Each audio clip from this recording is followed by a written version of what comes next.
Okay.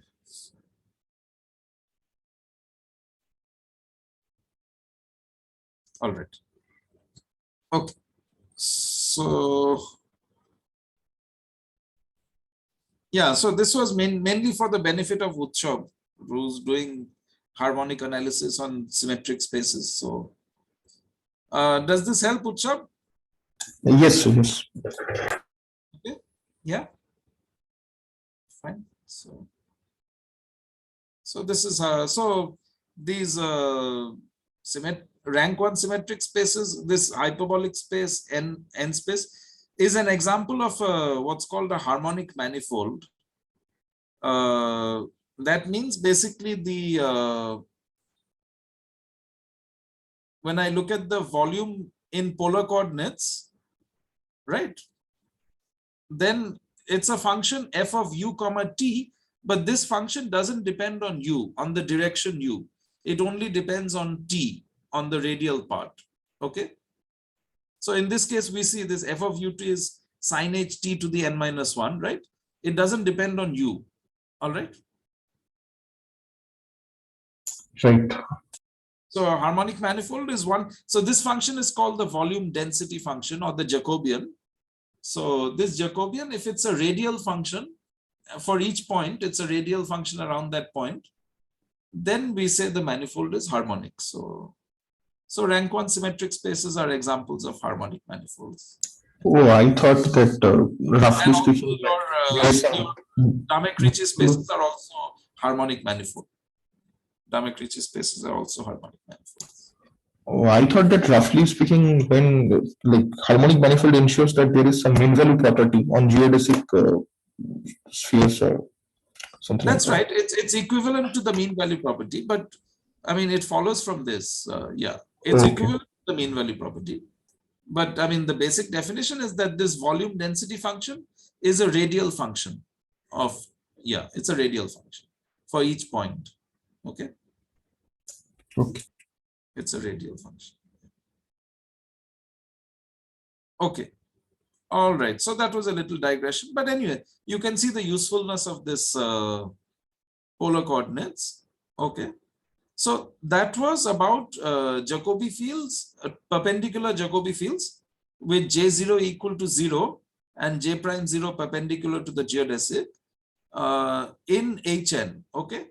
Now we're going to see what happens if we do the same thing in simply connected Riemannian manifold with sectional curvature less than or equal to -1. Okay. So now I don't have k equal to -1, just less than or equal to -1. So I take the same setup. I take a point P in X. I take a unit tangent vector U in TP1X. I take a V in U perp. I take gamma to be the geodesic with initial condition U. I take J to be the Jacobi field along gamma with initial condition 0, V. So that means J0 is 0 and J prime 0 is V. Then norm J is greater than or equal to little j sub r, where little j sub r is nothing but r sine h t. Okay, this is just r sine h t. So in other words, the Jacobi field in when my sectional curvature is less than or equal to -1, it grows at least as fast as the corresponding Jacobi field in Hn. Do you understand? Okay, that's what this is saying. Right, JR was how fast it grows in Hn. That was r sine ht. Norm Jt in this case is greater than or equal to r sine ht. Is it clear?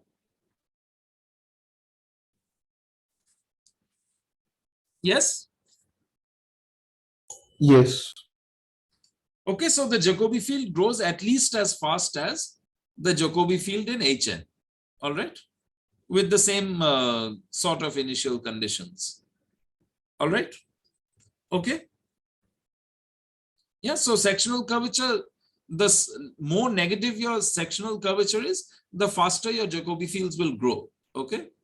Because again, sectional curvature is an indication of how fast geodesics diverge.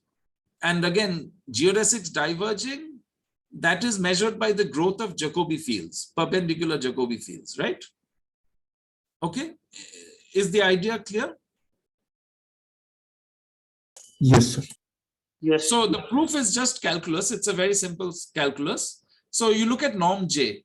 Okay. So norm J is what? It's inner product JJ. So differentiate this. So this will be half inner product JJ to the minus half, right?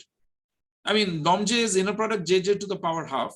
So by the chain rule, this will be half inner product JJ to the minus half times 2 times J, inner product of J with J prime, right? Yes. Yes. Fine. So the half and the 2 cancel, and this JJ to the minus half is 1 over norm J. So this becomes J dot into norm J to the minus 1. Now I differentiate again. So I get norm J double prime.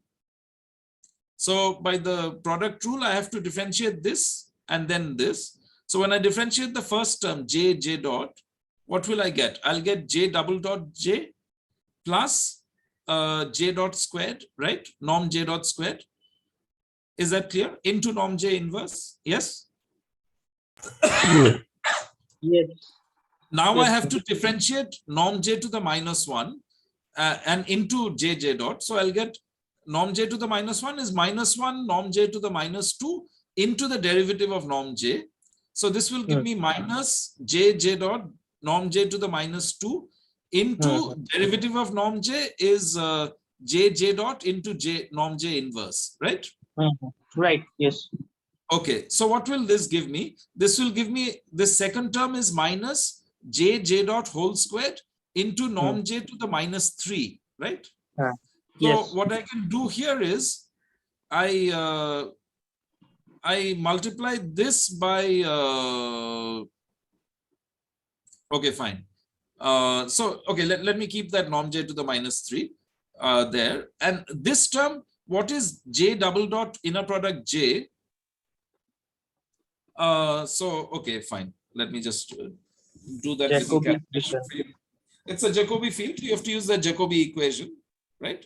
So inner product of J double dot with J. This is inner product of minus R gamma dot J gamma dot J. So this is minus K of, I'll just write it as K of gamma dot J. Okay, you understand, right? Into mod gamma dot wedge J whole squared, right? Yes? Yes. So this is minus K of gamma dot J into this mod gamma dot and J are perpendicular, right? So this will just be mod norm J squared, right? Because gamma is unit speed. Okay. So this is just minus K gamma dot J into norm J squared. All right. Yes. This is fine. Yes, sir. Okay. So I do that here. So I have that squared. So what I had a norm J squared here, and then here I have a norm J inverse. So that will give me minus K gamma dot J into norm J, right? The J squared and the J inverse will cancel to give me a norm J. Okay. Yes. And then Yes. I have this norm J squared into norm J inverse. I write this as norm J dot squared into norm J squared into norm J to the minus 3. So then Yes. inside, what do I get here? I get norm Cauchy J squared. dot squared. Yes, norm J squared minus J dot whole squared. So this is by Cauchy-Schwarz exactly. This is non-negative. And minus K is greater than or equal to 1, right? So therefore, the whole Yes. thing is greater than or equal to norm J. Right. So I get that norm J satisfies a differential inequality. Instead of an equality, it satisfies a differential inequality. Norm J double prime is greater than or equal to norm J. All right. And now my little jr, it satisfies a differential equality. So therefore, using that, I'll be able to show that norm j will be greater than or equal to jr. So the idea is you look at the derivative of norm j divided by jr. Okay, so so look at this. Let's look at norm j prime into jr minus norm j into jr prime. All right.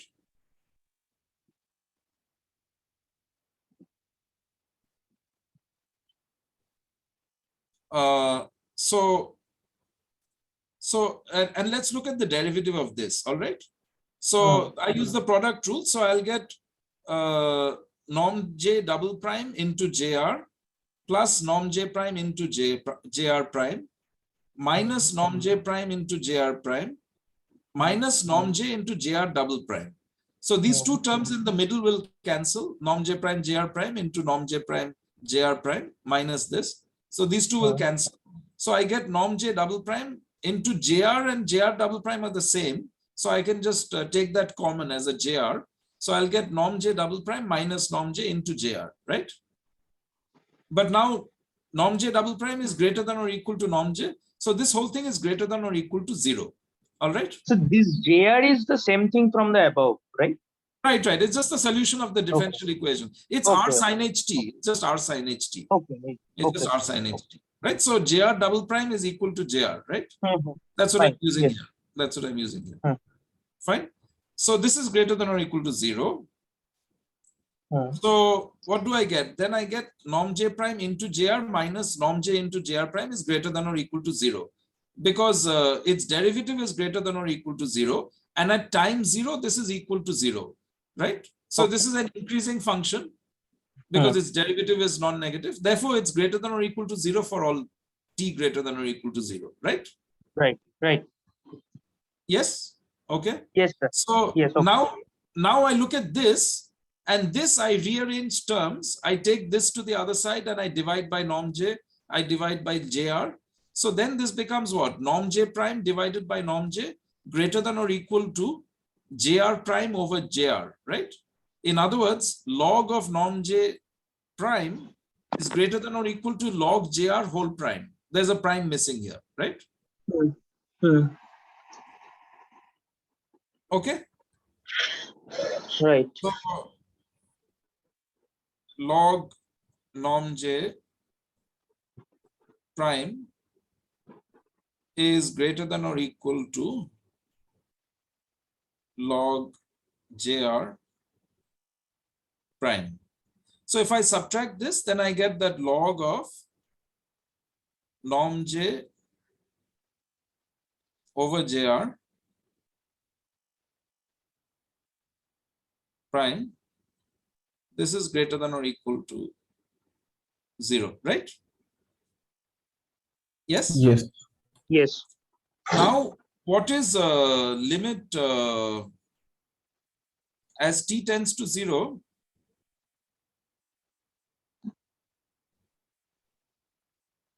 What do I know about norm jt? So what does norm jt look like? So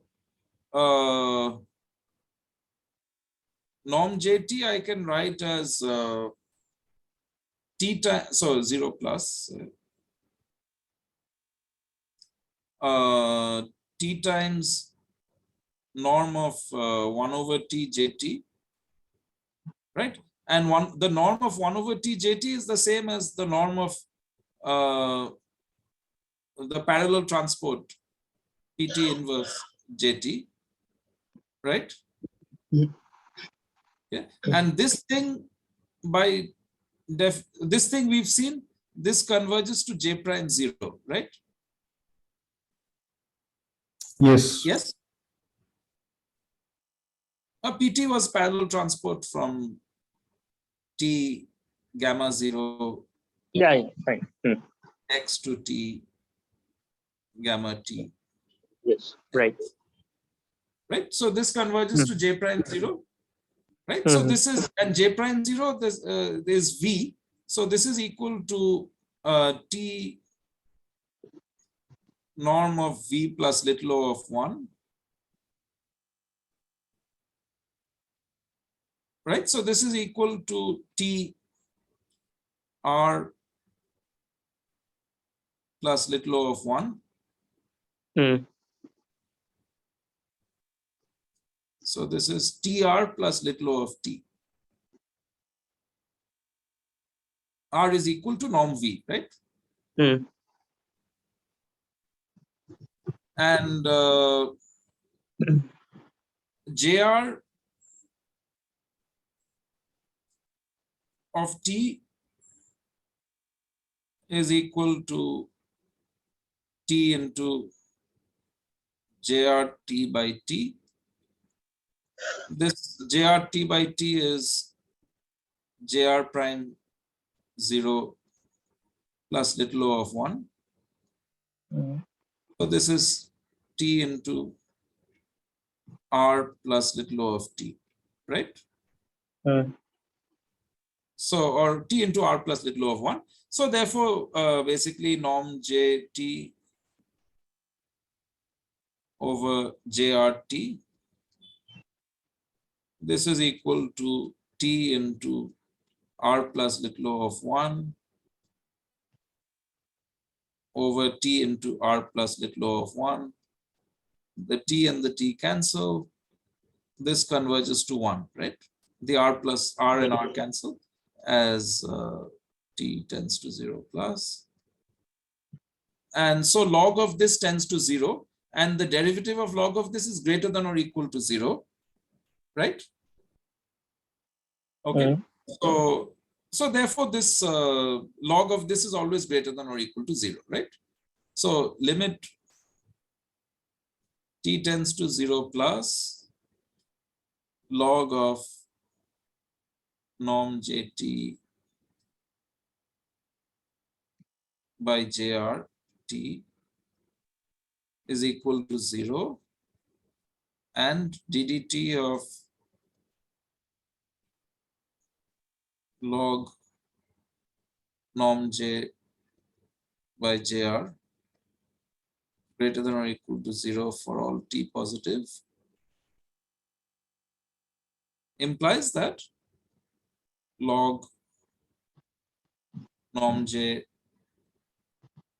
by JR greater than or equal to 0, right? For all T greater than 0. So that implies norm J greater than or equal to JR. Okay. And JR, of course, this is R sin HT. Is this all right? Yes. So this is called the Rauch comparison theorem. So basically what you're doing is you're comparing Jacobi fields in your space of variable curvature less than or equal to -1 with Jacobi fields in the corresponding space of constant curvature -1. All right. And you find that the Jacobi fields in the space with curvature less than or equal to -1, they grow faster than Jacobi fields in the constant curvature -1. All right. Is that fine? Yes, the inequality is equality precisely when it is the hyperbolic space.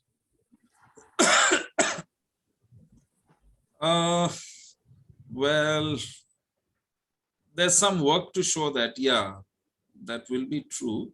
If you have equality for all Jacobi fields along all geodesics, then I think you can show it's constant curvature -1. Yeah. But I mean, that takes some work. That's not trivial. Yeah. That takes some work. I think that's true. I'm just guessing. Yeah, I think that's true. Yeah.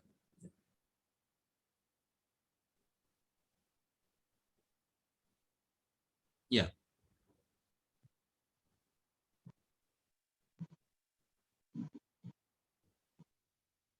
I mean, you may have equality along just one geodesic, right? For some Jacobi fields along that geodesic, but that doesn't say anything. You need, if you want to show constant curvature, you need basically along all geodesics in all directions. Yeah, you have equality that norm J is equal to JR. Then I think you can show that the curvature is constant equal to -1. If you know that it's already less than or equal to -1, then the equality norm J equal to norm equal to JR implies that K is equal to -1. Yeah, I think that's true, but it takes some work to show it. It's not trivial. Okay. Yeah, I mean, you'll have to go through these steps and so on. Yeah, I mean, it takes some work. It takes some work. Anyway, we don't need that. So now we're coming towards the Alexandrov comparison theorem. So let X be as above. So sectional curvature less than or equal to -1 and complete and simply connected.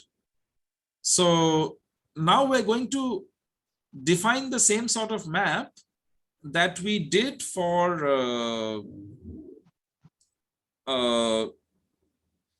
showing that H2 was the unique two manifold complete and simply connected of sectional curvature -1. So now we're going to do the same thing here. So let me do this here. So X is complete, simply connected,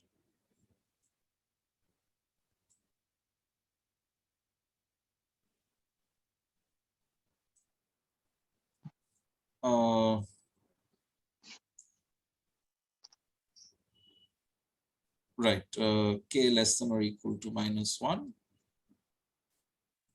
Okay. And P is a point in X. Okay. And I say, let's say E2 is XP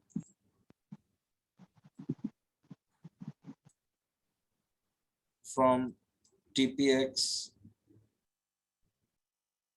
to X. E1 is X0 from T0 HN to HN.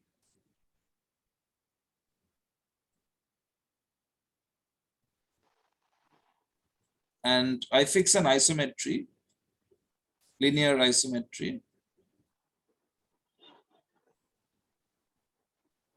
A from T0 HN to TPX. Okay. And then I define this map F. This is a diffeomorphism. This will be E2 A E1 inverse. Okay. So this goes from HN to T0 HN to TPX to X, right? So this is that radial isometry, that is geodesics through the origin in HN, right? This is 0 in HN. Geodesics through the origin in HN. These map to geodesics through the point P in X, right? Yes? Okay, because a geodesic through the origin will go to a straight line in the tangent space. Under this linear map, it goes to a straight line through the origin in TPX. Under the second exponential map, it goes again to a geodesic passing through P and X. Right? So this maps geodesics through 0 to geodesics through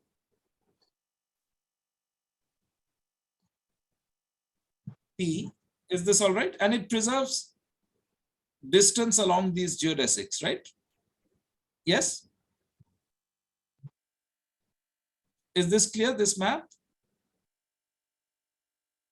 Yes. Okay. Okay. So then what we claim is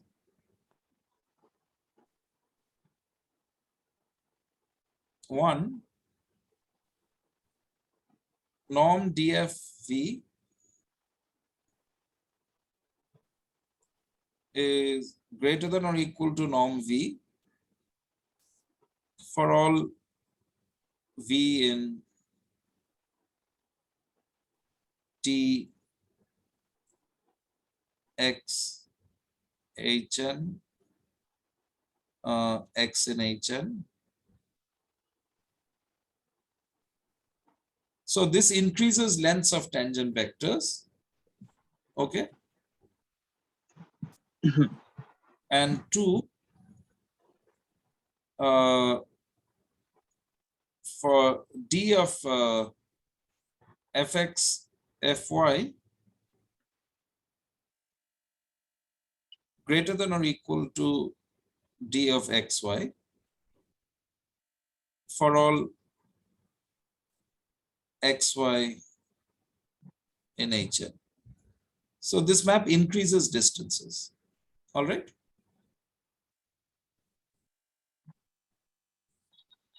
Okay, so that's the picture. So let's see the proof. The proof is very simple. So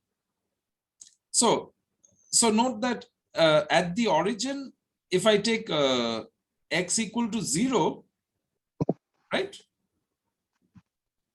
Then the derivative of f at the origin is just the linear map A, right? Because the derivative of E2 and E1 will become identity and identity, right? At the origin, right? Is that clear?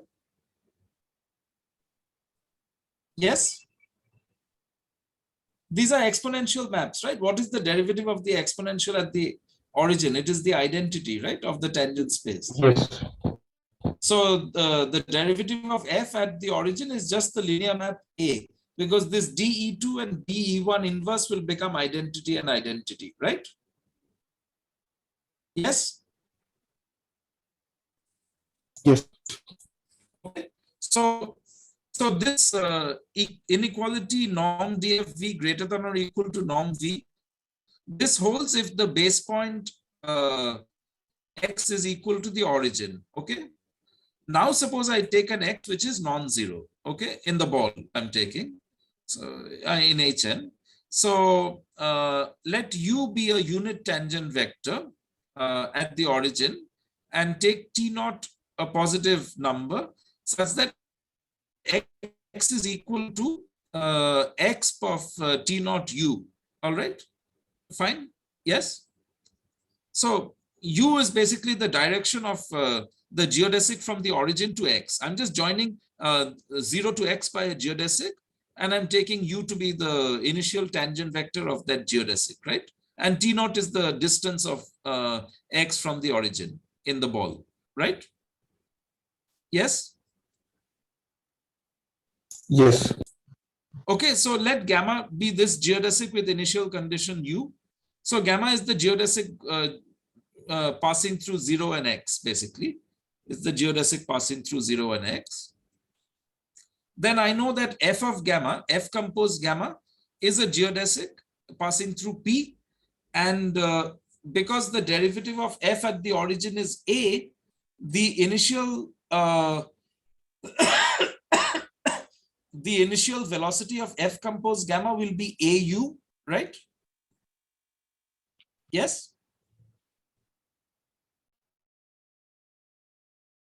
Yes, sir. Right, I mean gamma prime 0 is u, so f composed gamma prime 0 will be df at 0 of gamma prime 0, df 0 is A and gamma prime 0 is u, so this will be AU, all right? So f composed gamma has initial condition AU, initial velocity AU, okay? And now we also know that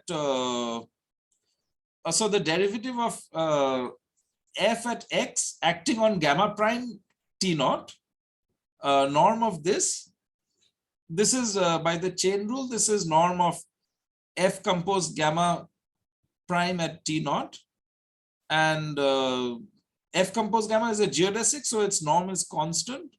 So I mean the norm of its tangent vector is constant, so this is the same as the norm at time 0, and at time 0 it's just norm of AU, which is norm u, which is 1, okay, which is equal to norm of gamma prime t naught. So therefore in the radial direction f preserves norms of tangent vectors, right? That we knew already, but I'm just, that's just a proof again. So in the radial direction, F preserves norms of tangent vectors. All right. Now we look at the perpendicular direction, right? So given W, which is in gamma T naught perp, okay? So this is a subspace of the tangent space at X. So I know that I can find a V which is in U perp such that J T naught is equal to W, where J is the Jacobi field along gamma with initial conditions U 0, V, right? So remember this, we had that basically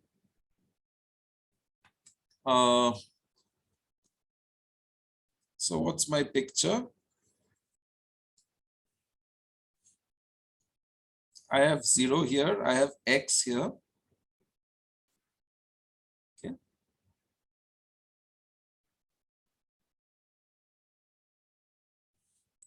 So this is gamma T naught, and this is gamma T naught dot, the tangent vector. Now I'm taking the perpendicular to this, okay, and I'm taking a W here. So this is W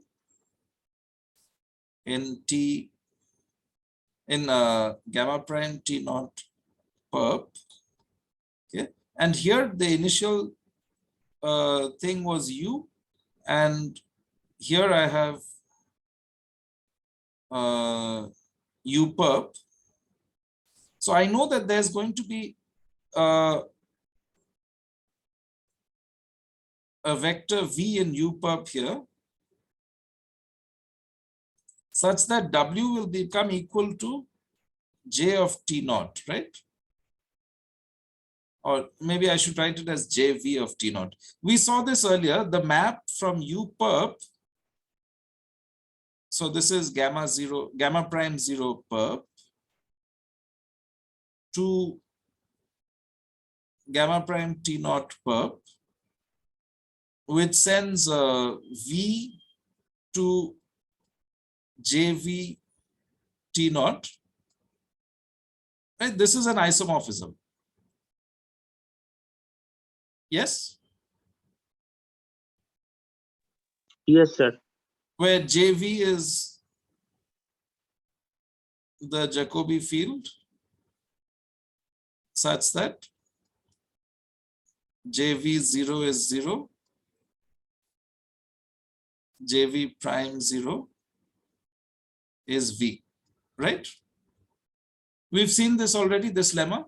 This is an Yes, isomorphism. So given a W here, I can choose a V so that this W is J of T naught, all right? So I'll just call this J of T naught. Okay. Now I look at the picture under F, right? So what happens when so this is a 0. So, okay. I mean,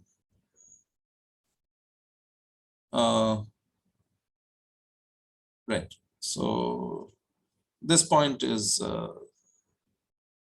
0 in HN. Fine. So now I look in, so I get this Jacobi field here, like this. Okay. So this comes from a 1-parameter family of geodesics passing through the origin, right? So that's going, so well, really the geodesics look like this. They pass through the origin. So here I'll get a 1-parameter family of geodesics passing through the origin, right?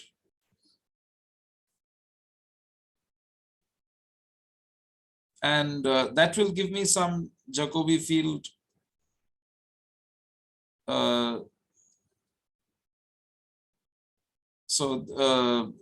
J bar. Okay, so this Jacobi field here, this is J bar, which is df of J, right?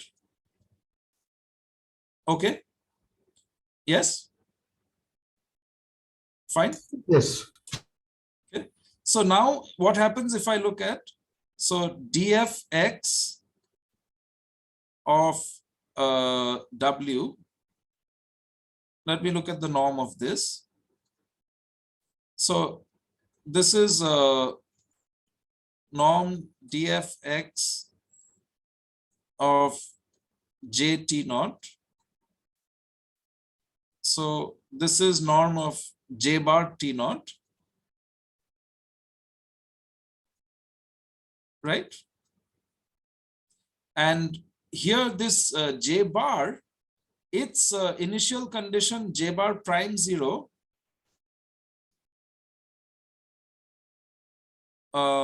this is equal to AV. Okay, so maybe that's a little calculation I should do. So, okay, so I'll just do that for you. So here JT is what? JT I can write as X sub 0. Del del S at S equal to 0.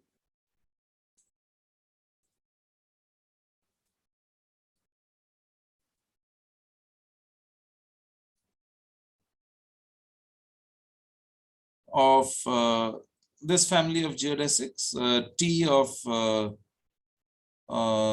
U plus SV, right? Okay. Now F of X 0 T U plus SV, what is this? This is equal to XP of T of AU plus SAV. Is this clear? By definition of F, right? Yes. Okay, because I'll take X0 inverse and then I'll apply A and then I'll apply XP, right? So that will give me exactly this. A is a linear map, right? So is this clear? Yes? Yes. Okay. So what is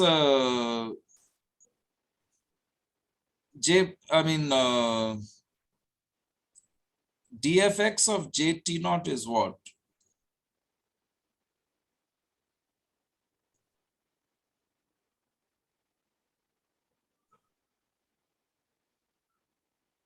I mean, dfx of jt is okay, there's less than a minute. Let me just stop and start again. And it'll take another 10 minutes to finish the proof. It won't take long. Okay.